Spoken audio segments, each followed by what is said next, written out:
Hello, everyone. I'm Britt. This is my channel, Britt Writerly. It's a book and author tube where I talk about the intersections of literature and culture. And this year, I want to put more of an emphasis on the writing part, not just sharing my own writing journey, but sharing writing advice and picking the brains of the super smart, super successful, super everything amazing people that I've gotten to know. If you look to my bottom and you look to my whatever this is, it's always mirror, so I never know on StreamYard, but I'm pointing in the right direction. If Yes. you look at these people, that's what I'm talking about. So I really wanted to sort of gather more resources to my channel this year in 2024, make an emphasis on doing that. And I am happy to start that with the first of hopefully at least a few more live lessons.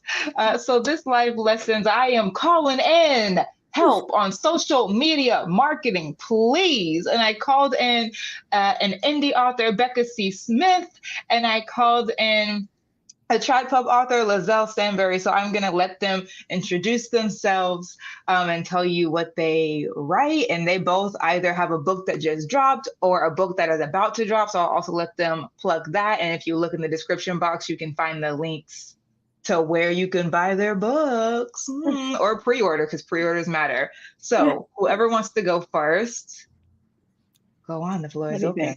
You I go can first. go. Yeah. I can go. I'm Lizelle Stanbury. I'm a Trinidadian Canadian author. My books are, which I've conveniently placed next to me. You're so prepared. I know. The Blood-like duology, Blood-like Magic, and Blood-like Fate, Delicious Monsters, and my upcoming release that'll come out next week, Tender Beast, which is a YA psychological thriller / horror about a girl at a needs-based private school who's trying to clear her brother's name after he's been accused of murder, but she's not 100% sure that she believes him. I love that. My mom is so excited. It's our next book club pick. So Yay, exciting. My name is Becca C. Smith, and I am an indie author. I am doing a 90-day book like I did before with Geraldine's Alley. And so that will be coming out in on April 30th. So I'm both excited and nervous about that because I have a lot of rewrites I have to do. But you know what? That's what makes it fun, right? Yeah. And I can't wait to see that full process video like last time. It's so cool. Oh, thank you. Yeah, it's just it's actually kind of easier in a way because when you do the vlogging, it's like it's so focused on whatever that week is and whatever. But what's nice about doing the 90-day is that you don't have to vlog every day. You can just do like a time lapse of typing and things like that. So the editing at the end, of course, is a nightmare, but it's focused. But it's focused, yeah. And it's kind of I've now learned to organize the footage where it's all like, okay, this is day 50, this is day, and so that at least I don't have to try to remember by the end of the 90 days and be like, oh God, what day was this? Yeah. But yeah, so that's me. Yes, thank you all so much for introducing yourself. Thanks for coming, Laura Zilla. Thank you so much. For those of you who are watching on the replay, thank you. If your question didn't get answered in the comment in the live, feel free to pop it in the comments, and maybe we can answer it after the fact. But please do comment. For those of you who are watching on your TVs and are like, I'm here, but I have no way of indicating that. Thank you. I've done that before too. I'm all like, Yeah. I can't comment, but I want to. I can't. I'm pushing the volume button up and down. Does that translate to anything for y'all? I'm like, there's no way for us to know, but I know that you're there because then the people have been like, oh, I do. So thank you. We see you. We appreciate you. Thank you. Hey, Vina. So I promised them, well, I didn't promise them, I don't make promises, but I scouts honored that we were going to be out of here in an hour. So we are going to hit the ground running because I want to have plenty of time for the questions. I already asked them a lot, and I want y'all to be able to throw in your questions as you have follow-ups or as the inspiration hits you.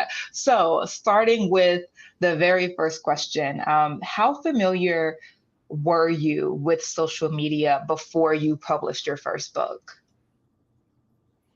Who should go first? I'll go. Let's just make you go first every time. Okay, it's fine.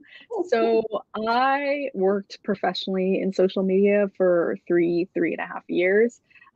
So I worked both with agencies, so doing social media management for different companies. And then I also worked what we call client side, which is I work for one company. So I worked for a group travel company and just only managed their social media platforms. Just like some companies are big enough that they can have someone or have a team that's focused just on doing their social media. And so I did that for 2 years of that amount of time. And then before that, I had a book blog. I used to be a book blogger. And so I did my social media from that. And that's how I ended up professionally getting into social media because I made a portfolio based on what I had done on my book blog. And I got an internship at an agency based on that. So that's my social media background. Wow, that's so much more impressive than my seat of the fan. Like, I published the first book I published was in 2010. So they're really like that was kind of like the beginning of Twitter-ish, there really Yeah. wasn't Instagram around, or if it was, it wasn't popular. And Facebook was still kind of huge. Like you could do ads for Facebook and things like that. I think with social media, I was more focused on ads and doing those kinds of things. But with Twitter, I did do like at the time, it was like this thing where you follow an author, they follow you, and you just build and build and build and build. And it didn't really do anything. Like, the hope is that but you're really just attracting other writers as opposed to buyers. So like at one point I got like my following like super high, but then that ratio that at the time was so important, you like can only follow as many as you, and it was like it was completely equal. So it's like it didn't do anything for me, so I kind of gave up on Twitter. But that was it for my social media at that time. Everything else at the time for indie authors was like listing sites. That's when BookBub was in its beta form, so I got my books on there all the time. Now it's impossible. Like, it's like everything was in beta, so it was a good time for indie authors. That's interesting too that you did paid stuff, because which I didn't specify, but I always did what they call organic social media, so unpaid. Briefly, I was like made to do ads, but I had no idea what I was doing. I did it. No one does. I just like boosted stuff and like it had no whatever. And then when I was working client side at that big company, they had a complete separate team whose job was only to run paid ads. And it was like a huge like machine. And I only did like pure no cost organic stuff. Okay. Yeah. I mean, that's really valuable if you can get out of the organic. That's kind of what, it's weird how it's kind of turned into that now, like in terms of book sales kind of thing. Because back then, the only way, because there really wasn't as much social media platforms, back then you had to do ads or listing sites or whatever, because otherwise you just couldn't get your book out in front of people. So now I feel like because social media is become so big and whatever, that organic marketing is actually can work. You know what I mean? Yeah. Like it works. It's working. Yeah. So do you feel like that? It sounds like Becca had you had a learning curve because you were used to the ads, and now it's like make it organic. So Lizelle, was it like, wow, I'm perfectly situated to come in and rock this social media thing? Like, was it a pretty smooth transition for you? I mean, in some ways, it's very different because doing social media for a company is like, to me, very separate than doing social media for yourself. Because when I did socials for a company, it was like we had to post every day. And like people were paying premium for us to post every day. And the only reason we wouldn't post every day is because people weren't paying enough for us to post every day. So, and like that's how the algorithm is. Like it prefers if you post every single day or multiple times per day. And I find that to be very unreachable and like Yeah. unrealistic for most authors. And so even knowing what you're quote unquote supposed to do, I would never tell an author to run their social that way. I would never run the social that way. But a company can, because they have a person whose only job is to, Mhm. for 8 hours a day, Do post this. their stuff. So of course you can have that much content. And even then they had a separate team that like made video content and things like that. So, you know, it's very, I feel like that's something I find that authors really need to be realistic about, is like, you are Yeah. not going to really live like an influencer or live like a company or do your social that way, because that's their entire job.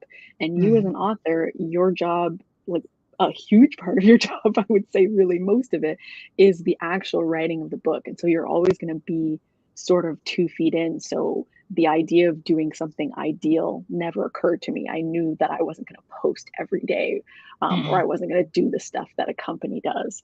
Um, so it was like, I guess, like a smooth transition in that I was kind of like, well, I'm not following the rules anyway, so I may as well do what I like.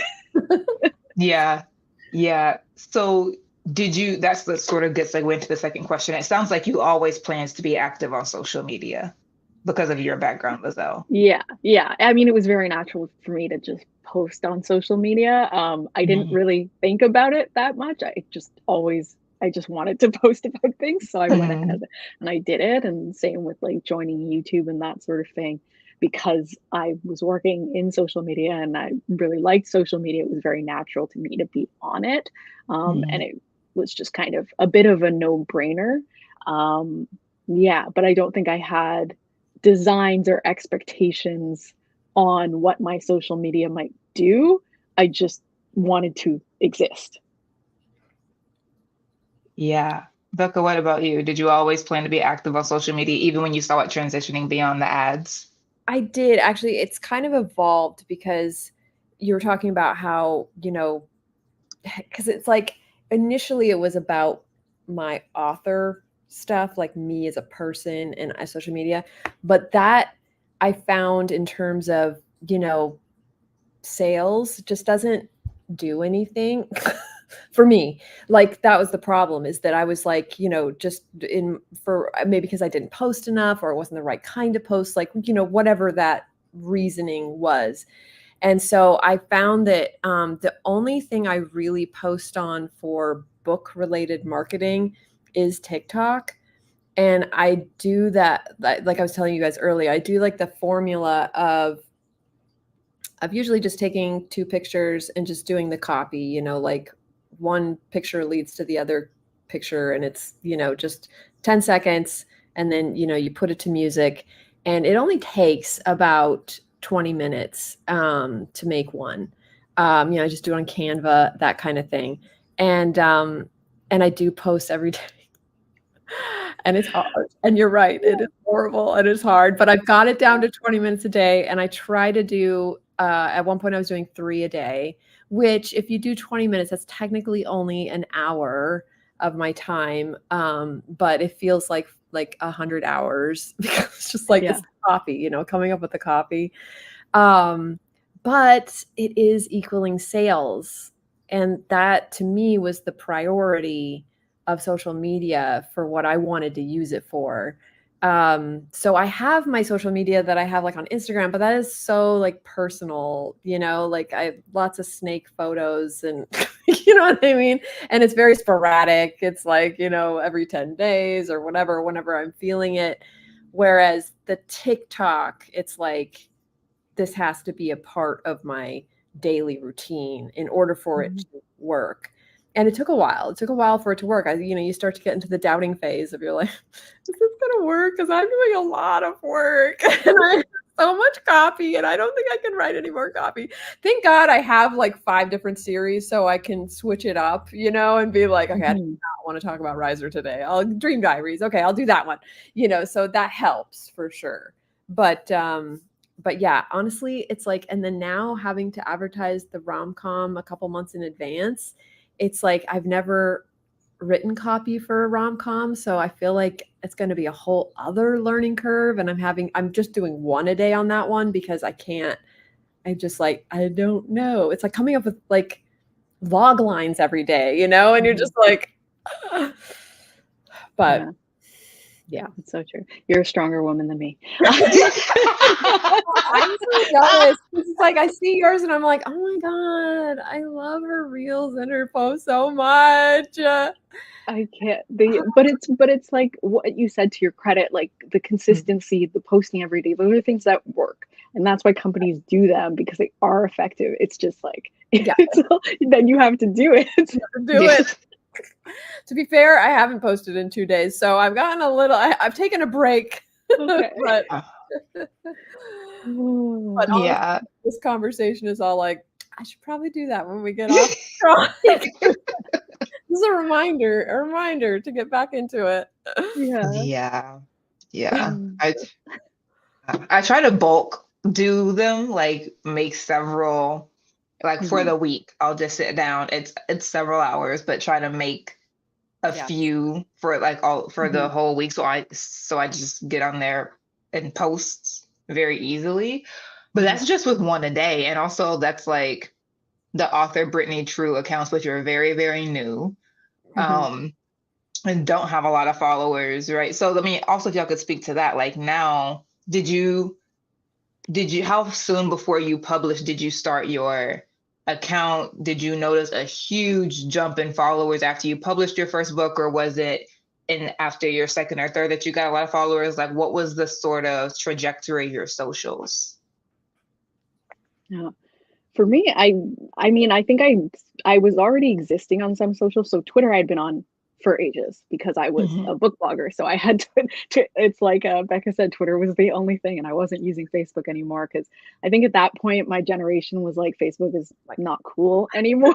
So we're not using Facebook. So I was already on Twitter, but I started an Instagram, which I hadn't done previously. And I believe I started it around the time that I knew that I had like either an agent or a book deal, one or the other. Okay. I think when I knew once I had an agent is when I like started Instagram, and then YouTube I started once I knew that I had a book deal. Which you don't need to. I was just like very extra. And at the time, I think I thought like if you were a traditionally published person, you had to give advice. And so then you had to have like credentials, et cetera, et cetera. It was during a time where I think writing vlogs weren't as big as they are now. And so it felt a bit more like you had to like teach people stuff. And so I think that's why I waited then. But my growth on Instagram and YouTube has always been a slow crawl. Irregardless of what I achieve in publishing, it's always been very slow growth. The only thing that was different is TikTok. TikTok, I grew exponentially within a very short period of time, not really achieving particularly anything. So can you tell, like, that's what I was going to ask you, is that you, as a traditionally published author, do you have access to your sales? So do you know if it's working or not? So this is a good thing to bring up because this is the lens through which I do all social media. Okay. When I do things on social media, I have no goal of sales. Okay. And that is because I am never going to be able to tell. There's some very specific instances in which I can tell. So I do have access to a sales portal, and there are very specific times in which I have seen a sudden jump in sales where I could make a pretty strong correlation. And the only time that has happened is the Barnes & Noble 40% off hardcover sales, whatever they do. Okay. So that's why all of us authors, you always see fighting out in the streets with Canva every time there's a Barnes & Noble sale, because it does, you can see it in the numbers. And that's the only thing I've ever actually seen a direct correlation between sales jumping. And even then, it's not like wild, but it's significant enough to notice. But it's like, but everything else on social media, like you can't tell at all. Okay. And even the Barnes & Noble sale, like, is that because I posted my little graphic and people saw it and they went to Barnes & Noble? Probably not. It's probably because people were already in Barnes & Noble and they saw 40% off. Maybe my book is placed in a favorable way, which is kind of dependent on either the bookstore. Publishers used to be able to pay for placement. I don't know if they can still do that. Okay. So that was also a factor. So then it was even hard then to parse what is really creating the effect. And I find that like in traditional publishing, because that gap is so large, it really kind of feels like a bit of a crapshoot. Like I post things on social media to engage the audience that I have with the hopes that they will tell other people about my book and get other people interested. I don't go at social media with the goal of sales because how can I? There's no way for me to confirm that ROI. And so That's what I was it's wondering. Because like for me, it's yeah, like direct. I can just go on to KDP mhm, and immediately see, oh, that's working. You know, and be like, yeah, oh, you want exactly. that? Yeah. Yeah. Yeah, which is why it's so different in that way for indie authors. And I feel like that makes sense as to why there would be a different approach to social media in that way as well. And even, for me also with traditional publishing, I'm aware that my social media effort, unless I am wildly viral, is still going to pale in comparison to whatever my publisher can do distribution wise, with even their bare amount of effort. Right. Because they can still, my publisher can still get me into whatever, like however many amounts of Barnes and Nobles. I can't do that. So even if I made a million posts, if they couldn't get me into Barnes and Noble, it creates a huge barrier right off the bat. Right. So I feel like the onus to me is always on the publisher to deliver. And I feel like the social media aspect to me is for that engagement or to feel a sense of control, which for some authors in traditional publishing is important because sometimes their publisher is doing nothing.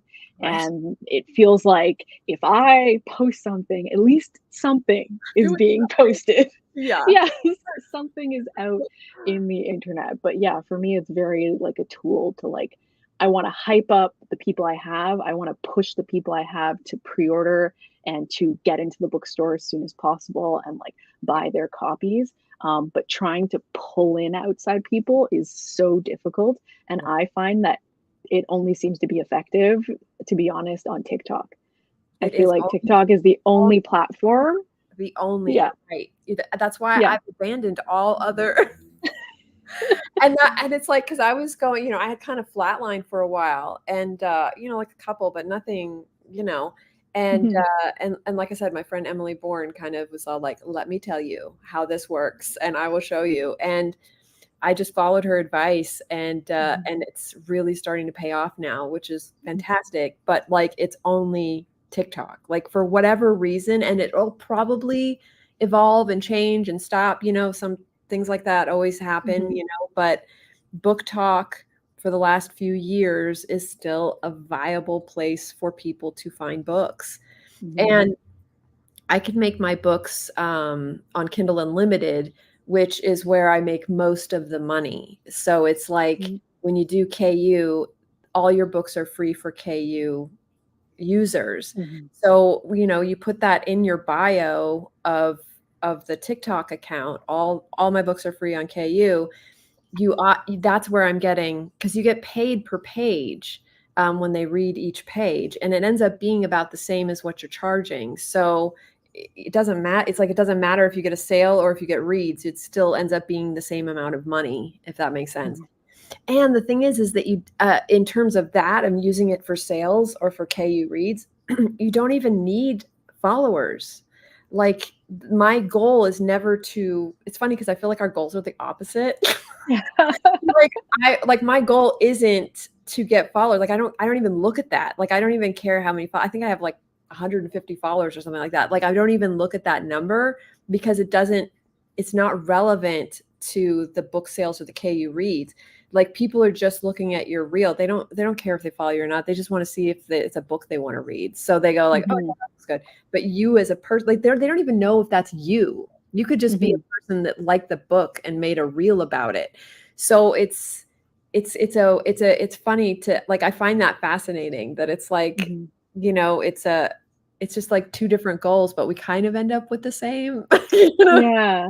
And they don't need to follow you on TikTok. That's the thing. Like the TikTok algorithm is made such that if they watch a couple of your videos, TikTok will repetitively show them to you anyway. Yes, exactly. So it doesn't even matter. Like they just need to see the videos popping Yeah. up. Exactly like you said. Yeah. Yeah. It's just, it's a very different mechanic. And I'm not sure that that's because YouTube and Instagram and Facebook started very pay to play.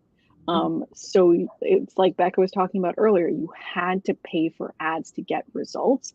And because of that, they had to, in some ways, make it difficult to grow organically, because otherwise, why would you pay for the ads? You have to be struggling in some amount in order for it to be worth it. Whereas TikTok was very opposite. Like they started with the organic and then they added in ads once they started getting success. And then it almost sort of has like an opposite effect. Like I find that TikTok ads, I don't know, I find that like I scroll past that so fast. Like the instant it says ad, I'm gone. But on Instagram, I'll stop and I'll look at the ad, because Instagram is actually very good at targeted ads.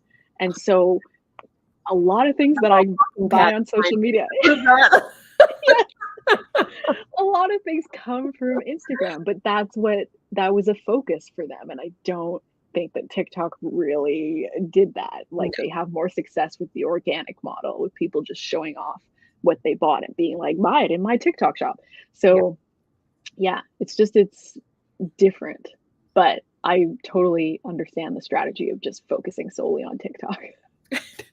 I know. Well, especially since I'm doing it every day, so you can feel like I like if I'm gonna have the effort, it's just like I can only focus on one right now. Okay? Yeah. And we sort of already segued into the top 3 things for an indie or trap hop author. Now, I'm not sure of the people in the chat what exactly the split is between who all is aiming for or already in trad pub and who all is aiming for or already is in indie.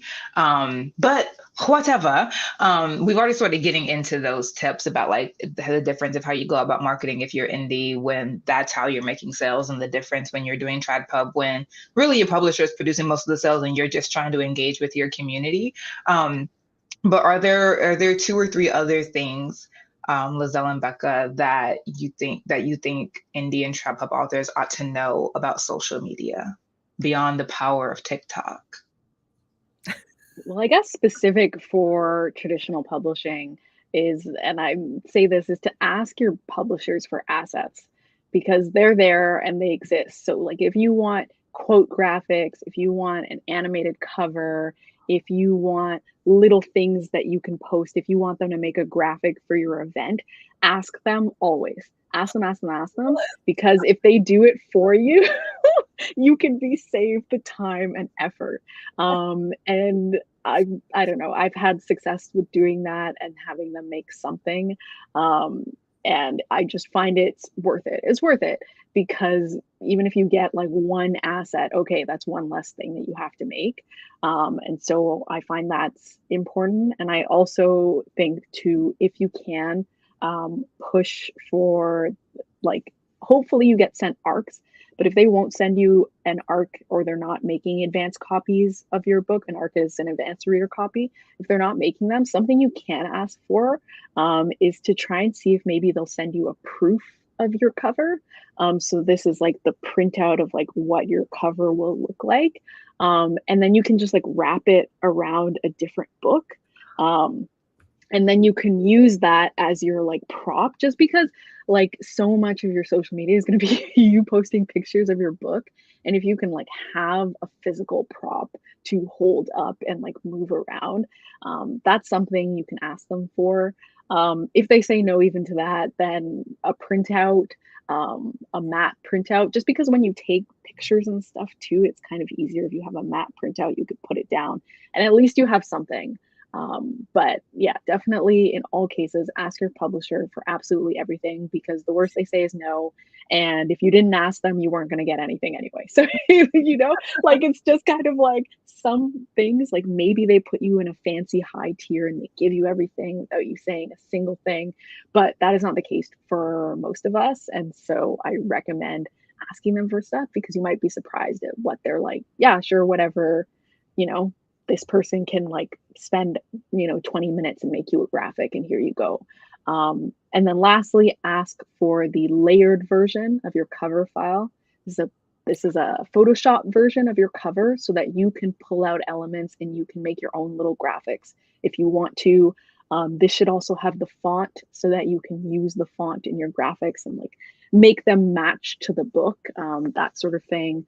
And yeah, and if you don't have Photoshop, that's one of the things that it might be worth to just like find a friend. I, for friends, have photoshopped and pulled out their little title and their character image and sent it to them before and like given that to them. So just kind of ask around, find someone with Photoshop who can do it for you. But those are things that I think are really important because those are going to help you with what you can post and what you can make.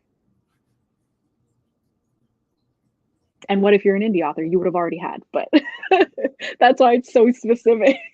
No, I know. You usually come in. Although a lot of times there are a couple of like I did the book series with Hina, and we hired a book cover company, and they did not send us, like we asked for them with layers, and no, they were like, no, because I think they just compress it right away, and they don't like, and they just have so many clients that they don't. So I kind of had to, when I wanted to make them on, when Amazon opened up the hardback, beta, I wanted to put everything on hardback just because I had to like use Photoshop, like my Photoshop skills to like try and like extend the cover and add different, because I couldn't get the layers, because if I added the layers I could have popped it on.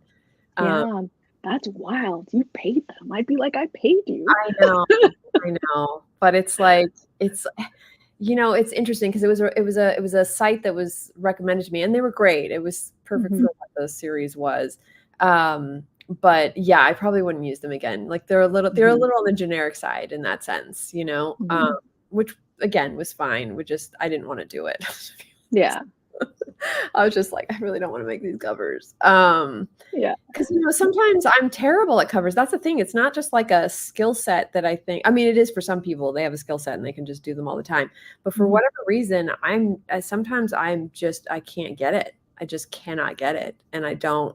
And that's when I have to go to outside sources, because for whatever reason, the vision that I'm seeing is just, I cannot create it. So, yeah. And now that I'm divorced, I had a graphic design husband, so I don't have that asset. Yeah. the perk. That's gone. So, yeah. But yeah, honestly, exactly what you said, in the sense, find a friend who can help you. Yeah. So there was a question for you in the comments that, like, do you feel pressure at certain times to up your social media presence? Because sometimes Venus sees them, I'm not sure who them is, if it's them, the publisher, them mention what authors are being followed by others and if their book is going viral, et cetera, et cetera. So do you sort of feel that pressure to perform at the same level of some of your colleagues, I guess? I never feel pressure to go viral because I know that it is not just about content. There are other factors that play into factors that I have no control over, which is things like race, things that the algorithm prioritizes, being, traditionally attractive, thin, young. It's like there are so many additional things that can play into virality that I could never do. And I just, like, to me, you cannot aim for being viral and do it. That's not how being viral works. It's like it's like such a fluke thing. And like I feel like working with so many different companies and like really never seeing any of their stuff go viral, I'm just like, this is not something that you can just plan for and do. I think it is the sort of thing where once you have done it once, you can like hit a stride and you can hit a formula and you can reproduce it. But I just feel like one thing hitting it off is not really something that you can predict or know. I have had videos where I've worked super hard on them and it's been whatever. And I've had videos that I've like put out in 2 seconds and people love it. All the time. So annoying. Put one out. I'm like, yes, this Yeah. one, this is one. And it's like 300 views. And then it's like the one that I'm like, okay, I got to do one because I said I was going to do one every day. I'm just going to do it. Okay, put it up. It's a slap it up. And it's all like 10,000 views. And you're just like, what? Why? All over the place. And publishers know that because I was like, you're in a professional setting. I was like, I too have worked client side in social media. I know that all of you know that this is not something that authors can create, but they ask authors and they try and be like, hey, what do you do? Because that is on the off chance that you could go viral. You might do it. So yeah, try, go for it. Like I too would be like, yeah, do it. You know, especially because then if your author is going viral, then the whole publisher is being complimented and everybody's being complimented. Right. You know, and so it's just it feels like we all achieve this, even though only one person truly achieved it. And so I get why publishers would like push people to it, but to me, I don't feel that pressure because I know it is. I cannot make that for you. The only thing I could do for you is I wrote the book the best I could write it, and that's my contribution. And anything else I do is extra. And like I do extra things because I want to engage my audience and I want to do it. And I'm a social media person, so I'm inclined to do it. And so that's why I'll do things like when my book is about to come up, I'll like plan a campaign. Like for the launch of Tender Beasts, I planned a campaign. I planned out all of the content I was going to make. I wrote all of the copy ahead of time. I pre-filmed on specific days all of the content, and I schedule it out or I draft it and I put reminders and I execute. And to me, that's like the way I used to do it at work. We had certain campaigns and I do the same thing. You plan it out, you make all your content, you schedule, you execute. And that's how I treat doing social media for my books. But the idea of putting pressure on myself to post regularly to try and achieve something that I know would be very difficult, like I don't have the patience. Sometimes something will pop up and I'll think, oh, maybe that would be snappy on TikTok. And yeah, I give it a try because I'm human. And I'm like, well, maybe this is the one. But I don't have the energy to be trying doing all of that for the publisher. You know, you bought the book based on what you thought it would do. And so we're continuing with that, and anything else is kind of extra. And if you didn't like how it did, don't buy more. And if you like how it did, you buy more. And then we move, you know? Yeah, you have always been very, like, even in your videos, I remember from a video at least a year ago, if not more, you saying, it's not my job to sell books like that. It's the publisher's job. And as I was listening, I was just like, wow, what an orientation. Like, don't be out here killing yourself. No. Like waving on this, you're like, I got these books in the trunk of my car. Do you want to buy some? Like, that's not the hustle. We've already done the hustle part by getting the book purchased by a publisher. It's their part to publish it and to market it by extension. So yeah, when I heard that, I was like, that's and for Trad Club authors, like it can be so opaque. Like I have access to a portal through my publisher. It doesn't even show all of the sales. And a lot of people don't have access to portals. So you're kind of just going either by your royalty statement, which you get 2 times a year on like a 6-month delay.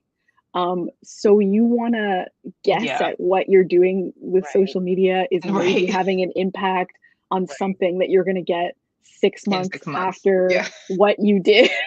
And like, you know, put yourself through stress to like think that that's working. And so, yeah, it's just harder. And there are certain things that happen in traditional publishing that I feel like have stronger effects than your social media. Things like that Junior Library Guild, like if you are a pick for that, your book gets sent to like 2,000, some ridiculous number of libraries. And like, that's huge. That's a huge impact. And I feel like that is, you know, they're picking, but I feel like there's also an aspect of what your publisher is pushing. And so like their push has so much weight. And it's hard to stack that against your own personal efforts. And so I feel like that's why I'm always like, if you want to do social media, like do it, exist on there, do what you think is like fun, Mhm. participate, but don't get tricked into thinking that your effort is the only effort that matters, or that your effort is like paramount to other efforts. Because Yeah. I just feel like in my mind and my body, realistically, it is not, unless Yeah. you are viral, and Yeah. most people are not viral. Or So not, or wouldn't be viral if everyone was doing it. But that kind of leads us into the third, like three common traps to avoid for social media. So one of them, for TradPub at least, do not be fooled into thinking that your effort is going to have a Herculean effect on sales, which is good to know for perspective's sake. Are there other common traps to avoid for social media? Becca, I feel Oh, like I talked a lot. I'm like slopping to you. just like listening to you, I'm all like, yeah, no, I know, I agree. Okay, traps. I don't know. I mean, I think it's kind of what we've already been talking about is that it's Mhm. like you don't want to put that pressure on yourself. Like even when I started doing the one a day and then worked up to three a day, like um I wasn't even looking at my sales. Like I didn't even want to look at them for like 2 months because I was just like, that's just gonna put me in like, just like defeated, right? If you go on and you haven't made any sales and you've just done 2 months of posting every day, sometimes three times a day, like that could be really defeating. So I waited a couple months, which was good because then it had already started going and it wasn't huge, but it was like I was making some movement, in sales. So that kept me encouraged. It made me realize that I was on the right path. So I think it's just yourself is the biggest trap, like your own pressure and just it's like Lizelle was saying, don't put that pressure on yourself, just make social media whatever you want it to be. I think for indie authors it is about sales, so you can do things like I said, don't check for a couple of months, just keep posting. Just it's because it always boils down to pressure, I think, for most of us, Mhm. because we just put too much. Everyone puts too much on their shoulders. It's like when you think about what you'd advise someone else to do, you would never tell them to do. You'd be like, "Oh my gosh, what are you doing? Relax for just a little bit." But we, put it on ourselves. It's just I think Mhm. a normal thing in the creative process, especially in this hustle culture. It's like Mhm. it's just become normalized to just go go go go go go go. So yeah, I would say this sort of hustle culture, that kind of thing, is the biggest trap of social media for me. Mhm. Yeah. And even the posting, like you can build up to Yeah. whatever post amount. Like if you want to post, you can start being like, oh, I'll do like one every couple weeks or one a week or what have you. Like you don't have to come out, you don't have to come out swinging one post a day, what have you, right from the start. It'll be fine. Yeah. If you disappear for a bit, it'll also be fine. These are, yeah, I think really what Becca said of like giving yourself some like grace and like patience and that sort of thing, being kind to yourself in that way. Because yeah, it's hard. And in trad pub I was like, you don't have that direct line to know what Mhm. you're doing is leading to something. And so I Mhm. also feel like it can be very easy to, because you don't have that direct line, relying on like the social media likes or engagement or whatever to be Right. like, okay, this is how I'm judging now whether something is doing really well or not. But there are people that have high follower counts that have low engagement. So a lot of people might be following them, but not a lot of people are engaging with their stuff. You might have, a modest amount of likes. Say you have like 10 likes, but if five people really like you and they go out and buy 5 copies of your book, like that's huge no matter the amount. So you can't really predict that. So Yeah. that's kind of another trap. I feel like what's helpful for me, if you want to have some sort of gauge of your posts and base that on likes, is to focus on what you usually achieve instead of some magical number Yes. of like, if this doesn't have 500 likes, it doesn't matter. What do you usually get? You usually Okay. get Aim for 100 your likes. average. Yeah, like that's kind of how you can at least measure and see, okay, what do I think is working? What do I think is not working? Looking at metrics in that way, especially based on effort, because sometimes you put a lot of effort into something and Man. people watch it less than average. And so that's a thing where you can be like, you know what, not going to do it again. Wasn't worth it, unless you really loved it and you had a ton of fun, in which case, sure, do it however much you want. Yeah, because I did that whole Hexsphere campaign, which was a lot of fun, like to do like the different characters and whatever. Yeah. But it did like nothing. It was just, which is fine. And it's just, but you have to at that point decide you need to pivot, right? You know, because like, it's not like this would work if the book was already popular, people knew who I was. Yeah. It would be fun because it's like, oh, we get to see this extra insight to this world. But when you're trying to promote a book that's like no one knows about and it's like, you know, obscure, they're not going to know what you're talking about. They don't like, what is this? You know what I mean? They're not in the world.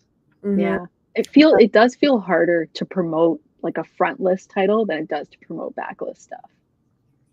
Yeah, it can like have that freeing feeling of like, okay, cool, this is the net, you know, going thing. Yeah. But you know, it's funny, but because I've been so focused on TikTok with my backlist, I've now gotten so much better at the copy with the backlist that like I'm like, okay, you know, at this point I can do like Dream Diaries, Riser, Atlas, like boom, boom, boom, boom, boom, you know, no problem.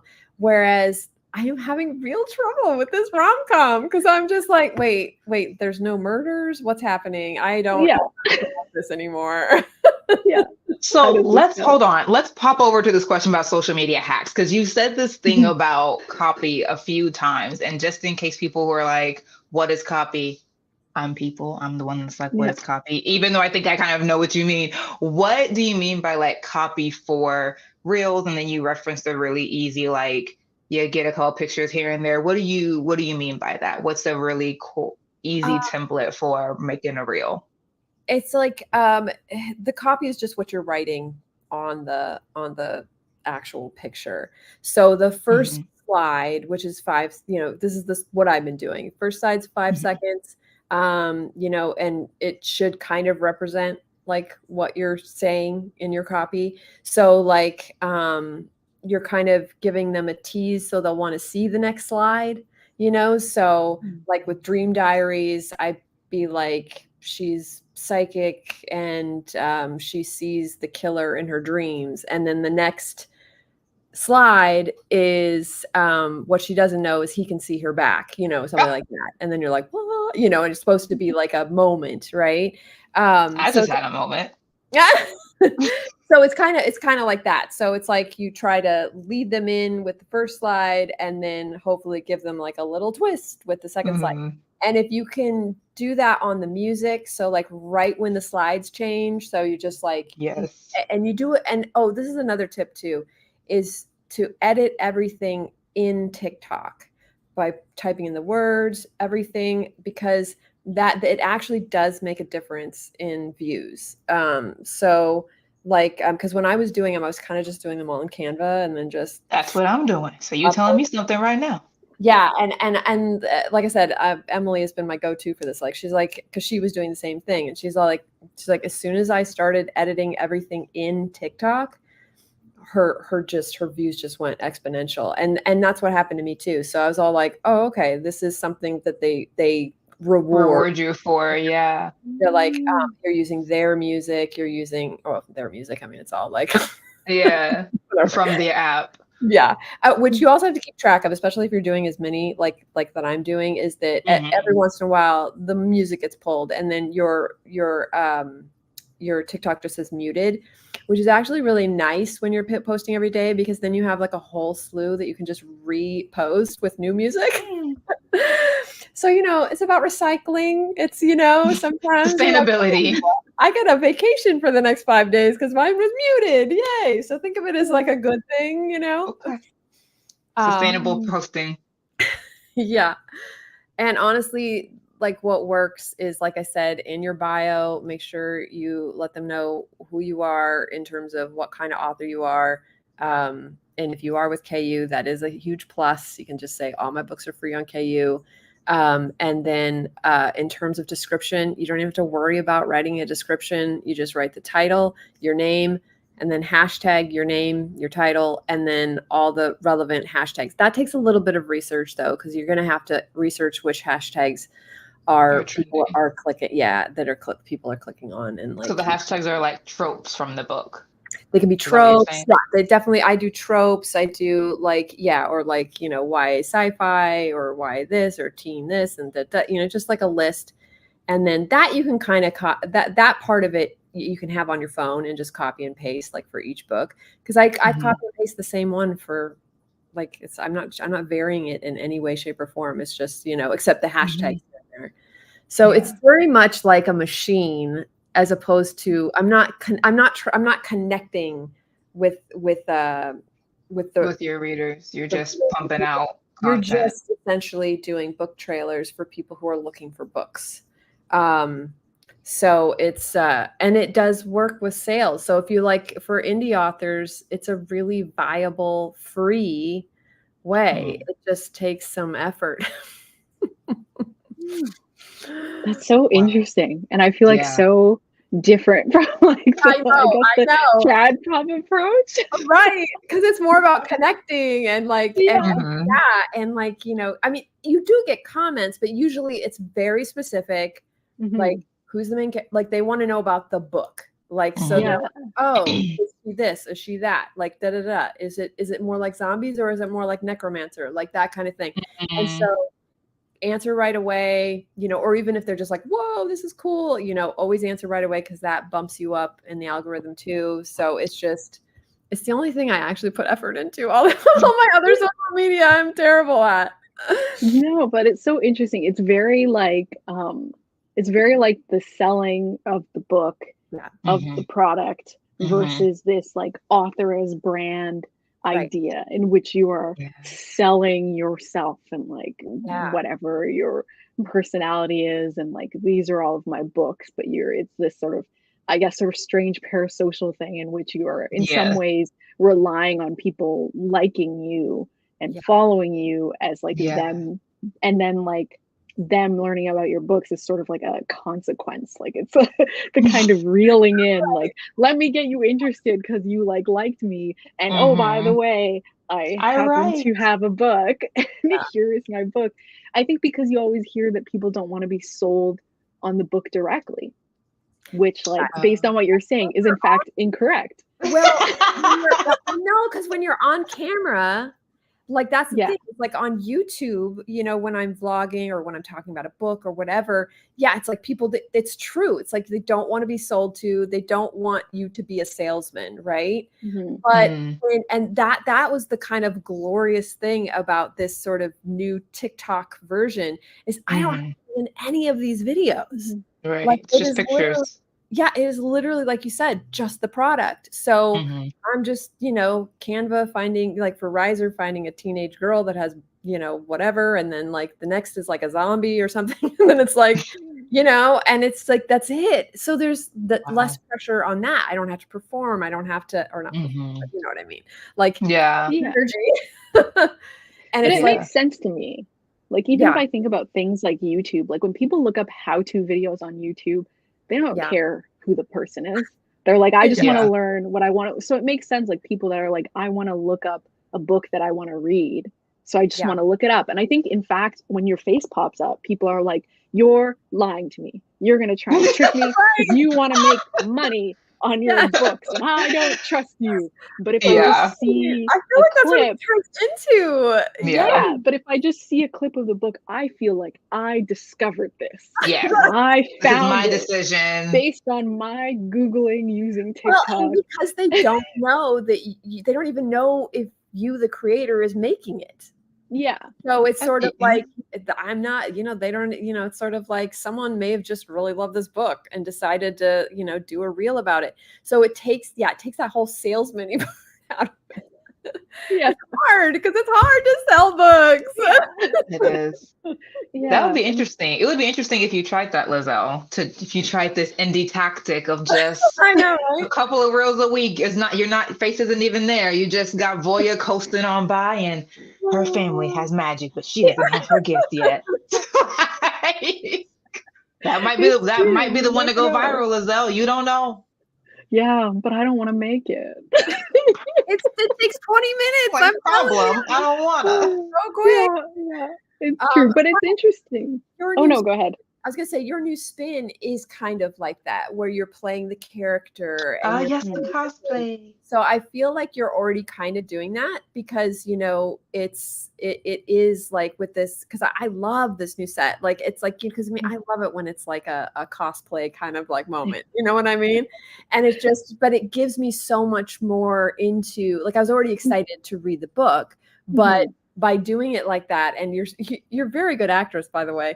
Thank you. Because it's so cute. Because you're just like I don't know, like it's like, and I'm all like, oh my gosh.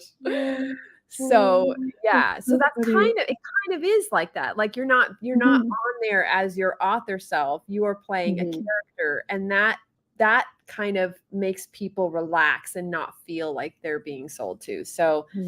I think you're already kind of experimenting with that. I'm just saying. There you go. There you go.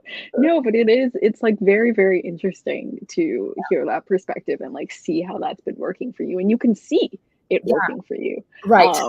Which also has like that added level. Yeah. And it's interesting because I find in the traditional author space, a lot of people talk about feeling a pressure to show their face. Like I have to show my face. I have to show my face. Right. And I feel like that's an additional proof that in fact you do not have to show your face at all.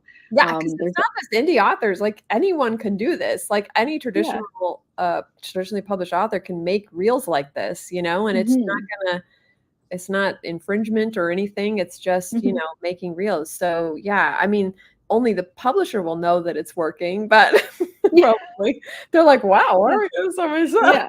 And they can or cannot deign to share that with you also, which adds a different level. But no, it's very interesting. And I feel like also for me, like there's that aspect of the social media and like direct to reader, but there's also for me that personality aspect of like, I also use this to connect with other authors. And that makes a difference in things like, I want to do an event and like, who can I ask? And like, I've already connected with people on these platforms and it creates a sort of like feeling of knowing each other, even if you have not known each other. And I know that there's like a good chunk of opportunities that I've gotten in traditional publishing that I got as a direct result of knowing other authors via social media. Yeah. Yeah, I definitely feel that same way. Like that's kind of how I view YouTube. You know what I mean? That's how I feel like I've met all of my like author friends, so yeah, because I think I'm just terrible at Instagram in the sense that like I do just kind of post personal stuff, you know what I mean? And I wasn't sure how I could turn it into trying to sell books because that feels for me very like I hate it. Yeah. I don't want to say buy my book. I don't want to say it. Like I just it doesn't feel natural coming out of because it's like, well, if you want to, I don't know, like, sure, drink that. Yeah, okay, like, yeah, I'll give you a free one. What's your address? Yeah. I never make any sales. I just end up spending money sending it to people. So it's just like, that's why TikTok was sort of like a for me because I'm all like, and you start a platform fresh with a goal from the beginning. Yes, exactly. Yeah. I'm gonna throw this question in and the end of all things, as they say in Lord of the Rings, which I just rewatched in part. So Shay had a question about content creating for the social media, about what tools and methods do you use to create? So I know, Becca, you said TikTok rewards you for creating in the app. So like CapCut, iMovie, Canva, processes, tools and processes. I'm not really... Are we understanding the question? Should I say more? Okay, great. I mean, I just use Canva for the pictures and then I do all the editing in TikTok. But yeah, you do way more social media stuff than I do. So yes. So no, it was so interesting though to hear you talk about the editing in TikTok, because I can't stand editing TikTok. I never do it. And then when I tell people, It I is a always say, process. Yes. yeah, I can't stand to hear the loop of my voice. Yeah. I Yes. can't edit where I want to. And so I always use CapCut. Sometimes I do use like my regular video editing software when I make things that are like, when I'm making like a trailer and I need Premiere Pro to do certain effects. That's when I make it in Premiere Pro, which is an Adobe program. I also use what is it called? Let me check. Oh, it's called Capwing, which is what I use really for all of my captioning. So I caption on YouTube too. And you can, when you do the paid version, you can put in your branding and your fonts and stuff. And so sometimes I will use that because I find that their AI generated captions are better than YouTube and CapCut. So sometimes I use that just because it's like a faster process. Also, I can play the video on like 2x speed and stuff. And so I can like edit the captions really fast, just like checking over it to make sure they're correct. So sometimes I do that. It also like will block out the screen. So you can select TikTok and it'll block out the TikTok screen. So it'll show you where you would place your text, and TikTok would be blocked by, you know, the sidebar or the bottom or the top or whatever, so that you can perfectly place your text. So sometimes I use that too. And then I use, because I already have access to the Adobe Suite, which I will admit I do not pay for. My mom pays for. I'm on her subscription. She does graphic design and production, so I'm on her subscription. So there's what's it called? Adobe. It used to be called Adobe Spark Post. They changed it, something else, Adobe. And I use that to do all of my graphics because I can import my own font. And so I can make everything branded the way that I want. You can do it in Canva too if you get like a Canva Pro, but since my mother is already paying for this one, I figured I may as well use it. So use whatever tools you have access to for like, what's the word? Stock photos, stock video for free. Especially if you are looking for people of color. Pexels, I find, is really helpful. That's Pexels.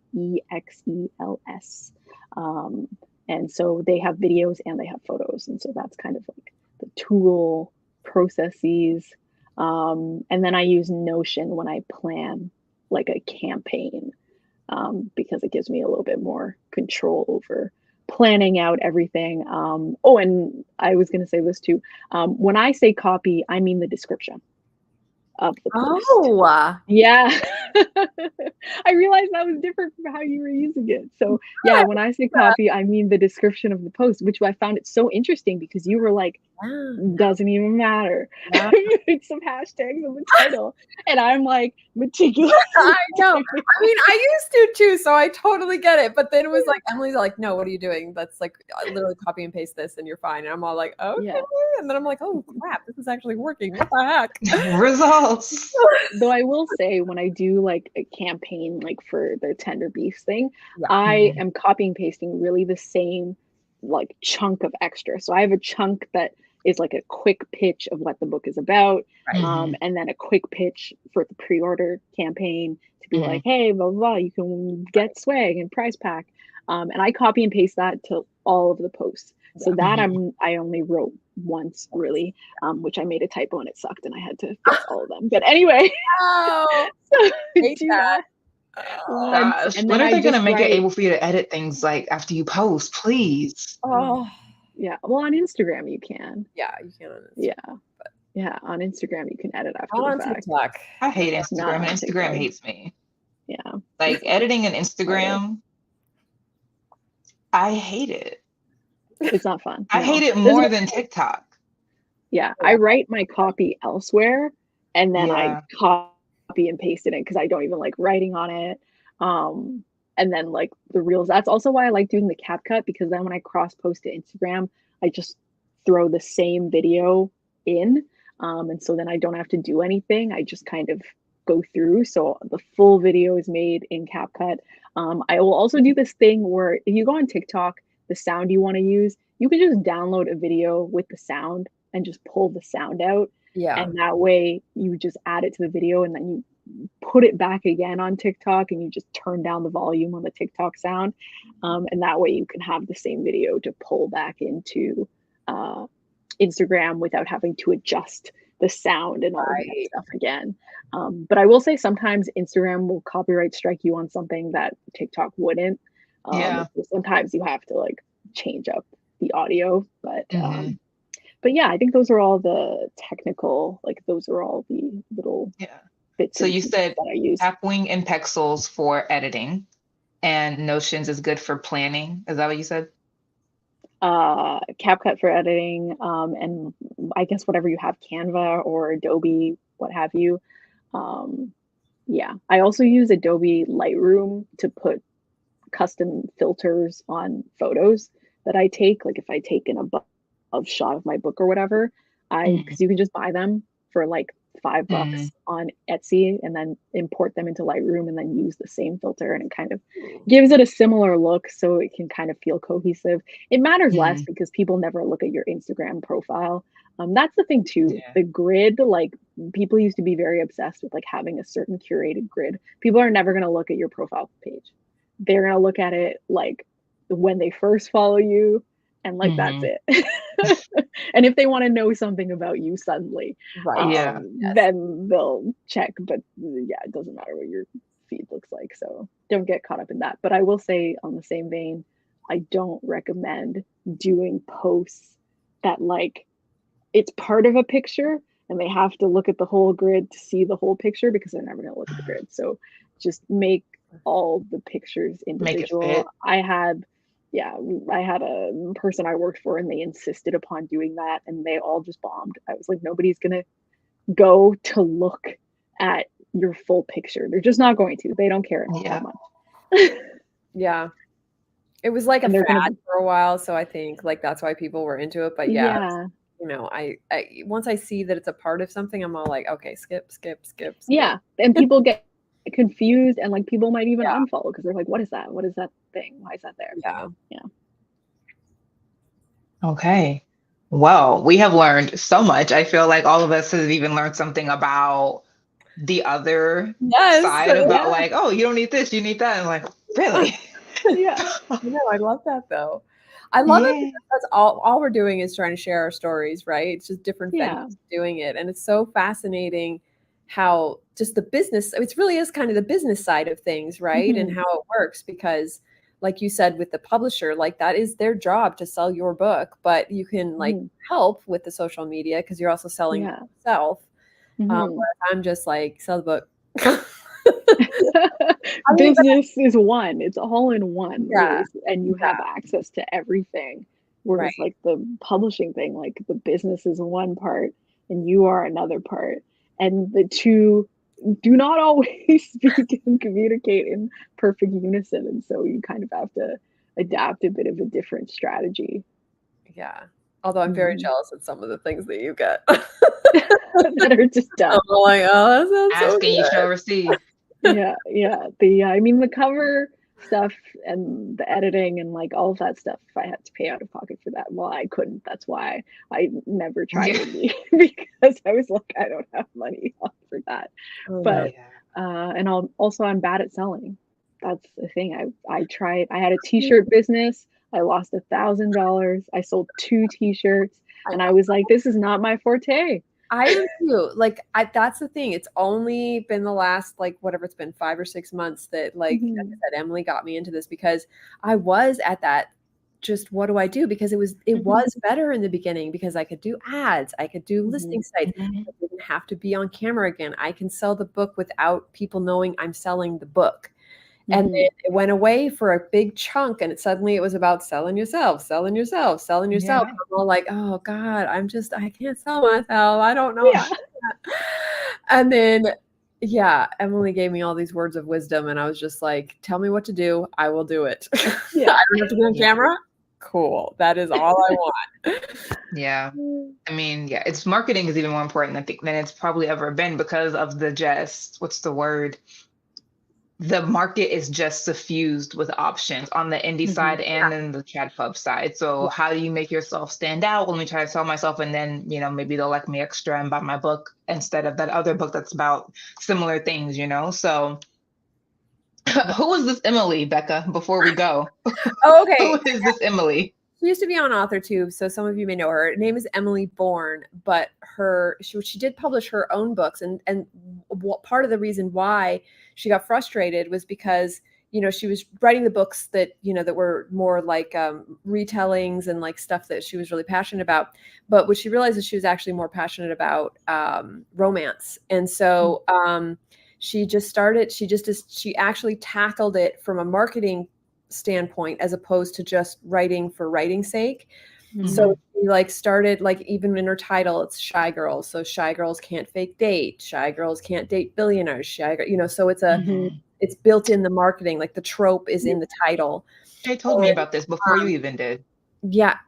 And so Millie Rose is her pen name. And she's just been crushing it. Like, she had a plan, she executed it. Like, I wish I could, I wrote the rom-com, but I don't write romances, but like, I wish I could come up with like that kind of strategic series, you know, that people would know right from the title. Like, the trope is right in the title, so you know if you're gonna like it or not just by the title.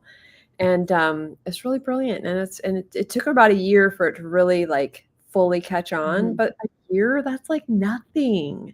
Better 1 year than 5. I mean, I've been doing this for 10 years, and I've had ups and downs, you know, but yeah, she just like, so she's yeah.